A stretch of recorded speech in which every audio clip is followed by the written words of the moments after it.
Hello বন্ধুরা, welcome back to my mini blog. এই বিয়ের প্রথম আমি আর সিস্টার চলে এসেছিলাম রথের মেলাতে, ইস্কনের, যেটা বসেছে ময়দান গ্রাউন্ডে।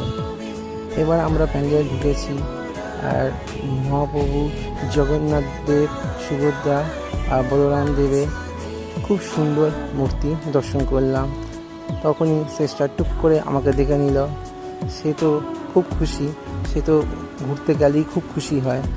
তার ফাঁকে আমি পুরো প্যান্ডেলটার ভিডিও করছিলাম। প্যান্ডেলটা খুব সুন্দর করেছে, ওপরটা খুব সুন্দর করেছে, আর এত বড় একটা ঝাড়বাতিও লাগিয়েছে, দেখার মতন ভিড়ও হয়েছে। তার ফাঁকে শেষটা তো ওর মা অর্থাৎ আমার শাশুড়ি মাকে ফোন করছিল ভিডিও কল করে দেখাবে বলে, কিন্তু বেচারা নেটওয়ার্কের জন্য হয়নি।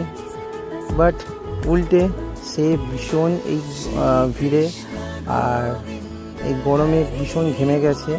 ঠিক আছে, যাই হোক, মাঝে মাঝে তো আমার উপরে রেগে যাচ্ছে, উল্টো আমাকে রেগে আমার কাছে রুমাল চাইলো। যাই হোক, রুমাল দিয়ে সামলালাম।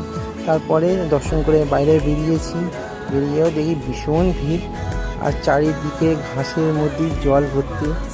ও তো টুকটুক করে শুধু আমাকে দেখছে আর চারিদিকে লোক দেখছে। আমি বললাম যে সাবধানে এদিকে এসো। যাই হোক, আমি ওকে বললাম এবারে কি সুন্দর লাইট, চলে এসো দেখতে, দেখো তোমার কত সুন্দর লাগছে দেখতে। ও তো দেখে নিজেকে চিনতেই পারছে না।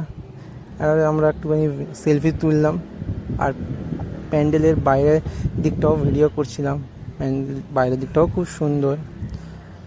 এই দেখো জগন্নাথ দেব, বলরাম দেব আর সুভদ্রা দেবী তিনজনে একসাথে দর্শন করে বেরিয়ে আসছিলাম। তখনই মনে হয় একটা ছোট্ট রথ, যেটা জগন্নাথ দেবেরই দেবেরই, কিন্তু খুব সুন্দর ফুল দিয়ে সাজানো হয়েছে। রথটা দেখে অবাক লাগলো, কারণটা মানে ফাঁকা ছিল, আমি বুঝতে পারছিলাম না কেন, বাট খুব সুন্দর লাগছিল আর ভীষণ